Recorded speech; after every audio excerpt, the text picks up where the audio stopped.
अभ्यर्थियों ने परीक्षा पास कर लिया है, सारी औपचारिकताएं पूरी हो गई, तो नियुक्ति पत्र क्यों नहीं दे रहे हो? कब तक लटकाओगे? क्या इंतजार कर रहे हो कि चुनाव और करीब आ जाएगा तो हम इन्हें नियुक्ति पत्र देंगे? बहुत घटिया सोच है।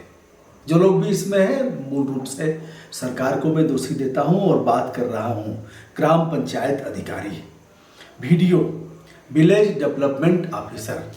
यह उत्तर प्रदेश अधीनस्थ सेवा चयन आयोग द्वारा ग्राम पंचायत अधिकारी, ग्राम विकास अधिकारी और पर्यवेक्षक समाज कल्याण के लिए 14.5 लाख बच्चों ने आवेदन किया था। यह जून 2018 में इसका आवेदन निकला था और इतने बच्चों ने आवेदन किया।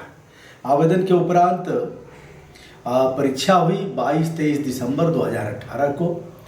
परीक्षा सकुशल संपन्न हो गई, जिसमें 9.5 लाख बच्चों ने प्रतिभाग किया।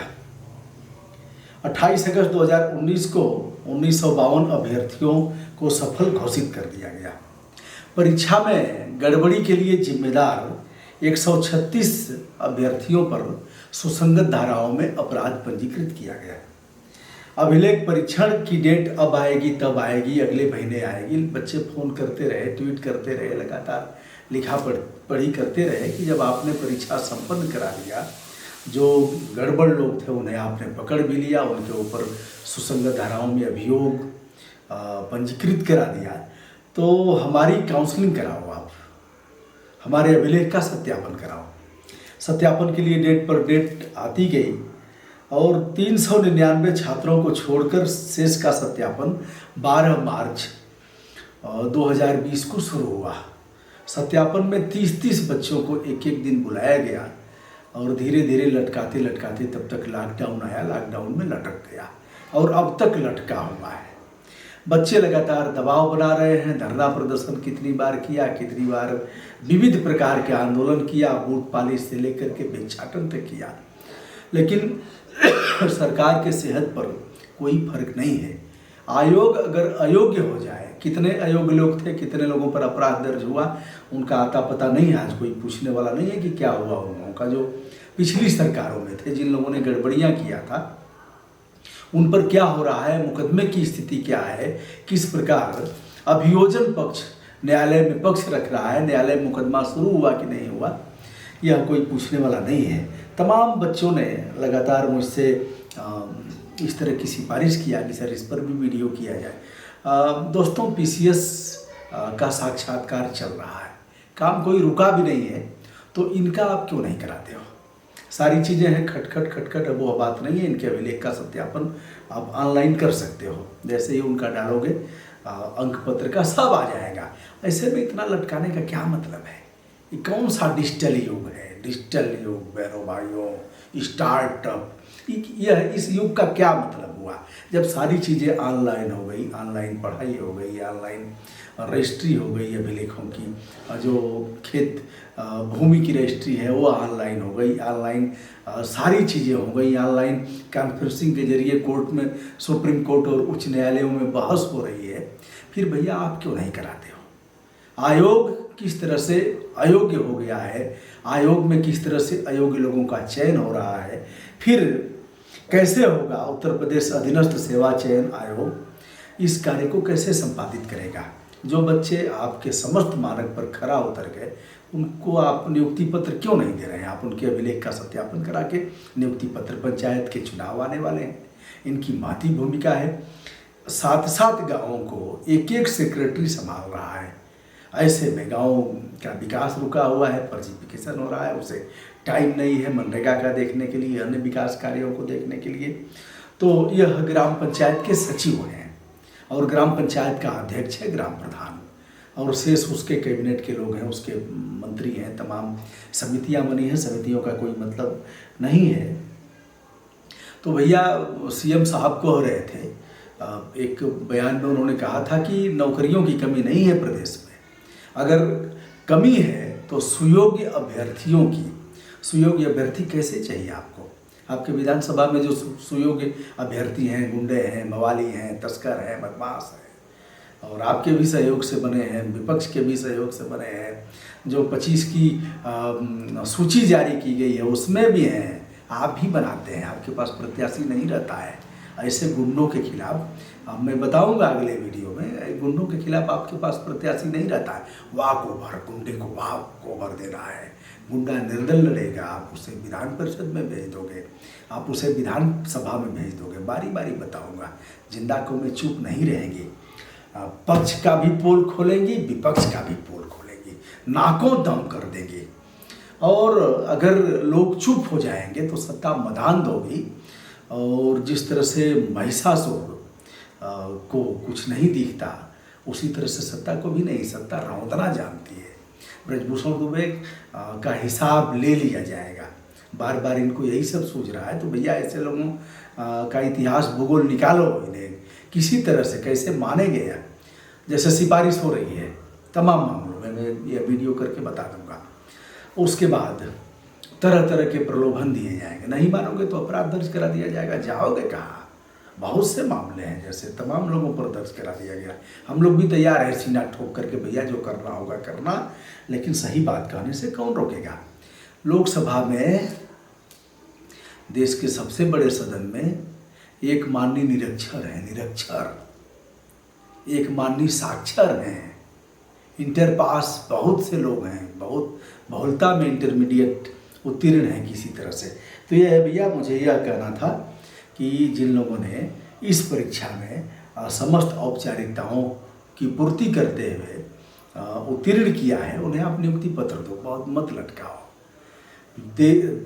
दोष मैं देता हूँ उन बच्चों को भी जो जाति में, धर्म में, संप्रदाय में, इन रूढ़ियों में जकड़े हुए हैं। दोस्तों, एक दो बार बड़ा कष्ट हुआ देख करके। जैसे माननीय प्रधानमंत्री जी बनारस आए थे, मैंने पहले भी कहा है, आज भी कह रहा हूँ, वह घटना मुझे याद है। मैं बहुत देर तक रात को सोचता रहा कि हुआ क्या है युवा वर्ग को। युवा वर्ग हुआ कर रहा है, एक सीआर हुआ करेगा तो भी सीआर। अब जैसे मैं लोकसभा चुनाव लड़ रहा था 2014 में, तो टैब दिए गए थे, सत्तासीन दल ने टैब बांटा था, टैब, एक एक टैब, और टैब में नेट पैक भरवाने के लिए पैसे, उसी पर जूझे हुए लोग थे। जूझ करके, जैसे मैं रात को 12 बजे साइकिल चला के आता था चुनाव लड़ने में, साइकिल हम लोग 350 किलोमीटर चलाए, तो क्वेश्चन होता था कितना पैसा मिला है, कितना चंदा मिला है, कहाँ से चुनाव लड़ रहे। अब उन बुद्धिहीनों को क्या समझाया जाए, साइकिल से घूम रहा हो, कहीं दाना मिल रहा है, कहीं पानी मिल रहा है, कहीं बबूल की पत्ती चबा करके हम लोग चल रहे हैं कहीं। तो ऐसे में सवाल पूछा जाता था। आज अधोगति को वो लोग प्राप्त हो गए हैं जिन लोगों ने ऐसे सवाल पूछा था। परमात्मा ने बारी बारी सबको उनकी गलतियों का एहसास कराया। दंड तो भुगतना पड़ेगा, ऐसा नहीं है कि नहीं भुगतेंगे। सूखी रोटी हम लोग खाते थे, बट्टी कल का रहता था तो उसको दूसरे दिन तोड़ के केवल चबा करके पानी पीते थे। यह स्थिति है। तो ऐसे लोगों को, ऐसे युवा वर्ग को मैं बता रहा हूँ, प्रधानमंत्री जी इस बार जब नामांकन कर रहे थे दूसरी पारी खेलने के लिए, तो उनका एक दिन जुलूस निकला था। जुलूस में मैं भी चला गया था, बात किया, बड़ा सकारात्मक सोच हमारी थी। बात करते करते मैंने बात किया, भैया रोजगार के बारे में बताओ। बता रहा हूँ, पढ़े लिखे युवा वर्ग के लोगों ने, काशी हिंदू विश्वविद्यालय के प्रोडक्ट रहे होंगे, उन लोगों ने कहा रोजगार की बात मत करिए, आप नौकरी की बात मत करिए, देश की बात करिए, हिंदुत्व की बात करिए, राष्ट्र की बात करिए। अब धीरे धीरे समझ में आ रहा है कि राष्ट्र और हिंदुत्व, भैया जब दो रोटी नहीं रहेगी। जो भी बच्चा तैयारी कर रहा है, सबकी इच्छा है, मुखर्जी नगर में तैयारी कर रहे हैं बच्चे, इलाहाबाद में तैयारी कर रहे हैं, कोटा में जाकर के तैयारी कर रहे हैं, पटना में जाकर के तैयारी कर रहे हैं। सबकी इच्छा है कि हमें सरकारी नौकरी मिले। अब फ्री में तो आपने फार्म भरवाया नहीं, बच्चे बताएंगे कि कितना पैसा लगा था फार्म भरने में, और 14.5 लाख बच्चों का यह पैसा किसके पेट में गया, ये पैसा करते क्या हो, कुछ हिसाब दोगे? जिन लोगों ने कोरोना के समय में पैसे दिया था, उस चंदे का तो हिसाब आप देंगे नहीं देंगे उसका हिसाब। RTI आप पर लागू नहीं होगा, पारदर्शिता के सिद्धांत को फॉलो करेंगे नहीं। ऑफिशियल सीक्रेट एक्ट अंग्रेजों के ज़माने में 1928 में बना था, तो यह था कि हम जो ऑफिस के मामले हैं, जो अभिलेख है सरकारी, हम नहीं दिखाएंगे।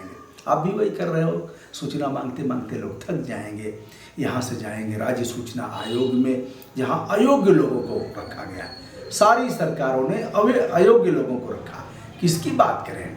बहन जी ने अयोग्य लोगों को रखा, धरती पुत्र ने अयोग्य लोगों को रखा। बहन जी सतीश मिश्रा के जितने सलाहकार व जूनियर वकील थे सबको बना दिया। मुलायम सिंह ने भी ऐसे ही बनाया और इन्होंने भी, भैया जी ने भी वैसे ही बनाया। को बड़ छोट कहत अपराध हो, उनका कार्यकर्ता है तो आयोग का सदस्य बन जाएगा, आयोग में आयुक्त बन जाएगा, किसी आयोग में नामित कर दिया जाएगा। रेल मंत्रालय में जिसको रेल का कुछ भी नहीं पता है उसको सलाहकार बना दिया जाएगा, संचार मंत्रालय में बना दिया जाएगा। ऐसे ही करते हैं लोग। दंड तो भुगतना पड़ेगा और सबसे बड़े दोषी हम हैं कि हम आवाज़ नहीं उठाएंगे। हम सवर्ण हैं तो भैया हम भाजपा के साथ हैं, हम बैकवर्ड हैं तो हम समाजवादी पार्टी के साथ हैं, हम अनुसूचित हैं। लोग मान लेते हैं, अगर कहीं आप बात करेंगे तो मान लिया जाएगा कि यह इनका मानसिक रूप से संबंध किसके साथ होगा। उन बच्चों के लिए हमारी शुभकामनाएं। मैं कहूँगा नियम विरुद्ध कुछ नहीं करना है, कानून हाथ में नहीं लेना है। अधिकांश परीक्षाओं के अभ्यर्थियों के बारे में इनकी सोच है कि यह धरना प्रदर्शन करें, तोड़ फोड़ करें और कानून हाथ में लें। विधि की मर्यादा के प्रतिकूल इनका आचरण हो, ट्रेन रोक दें, बस रोक दें, तोड़ फोड़ करें तो हम इनके खिलाफ अपराध दर्ज करें और भर्ती आराम से रुक जाएगी।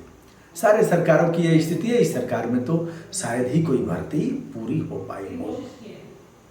तो दोस्तों, यह रहा इन बच्चों के प्रति हमारी संपूर्ण शुभकामना। हम अपनी बात उचित माध्यम तक पहुंचा रहे हैं। उत्तर प्रदेश के मुख्यमंत्री से लेकर के मुख्य सचिव, जिम्मेदार लोगों तक, संगठन के पदाधिकारियों तक, इनके MP MLA तक सब संज्ञा सुन रहे हैं। सब कोई मतलब नहीं है साहब। आप गायों का देख रहे हैं ना, लड़ते लड़ते लड़ते लड़ते सब कोई मतलब मरते जाए, उससे क्या मतलब। चुनाव आएगा तो फिर हिंदू मुस्लिम कर देंगे, फिर राष्ट्रवाद चलेगा और उसका खेल खेलेंगे, सब ठीक हो जाएगा, ऐसा ही मानना है। विनम्रता के साथ हमारा नमस्कार स्वीकार करिए। मैं हूँ ब्रजभूषण दुबे, YouTube चैनल ब्रजभूषण मार्कंडेय से। यदि हमारे वीडियो अच्छे लगते हों, अंत में बोलता हूँ जब कोई देखता नहीं है, तो मैं चाहूँगा कि आप हमारा हौसला बढ़ाएं। हौसला तभी बढ़ेगा जब आप हमारे चैनल को सब्सक्राइब, लाइक तथा शेयर करेंगे। सादर नमस्कार।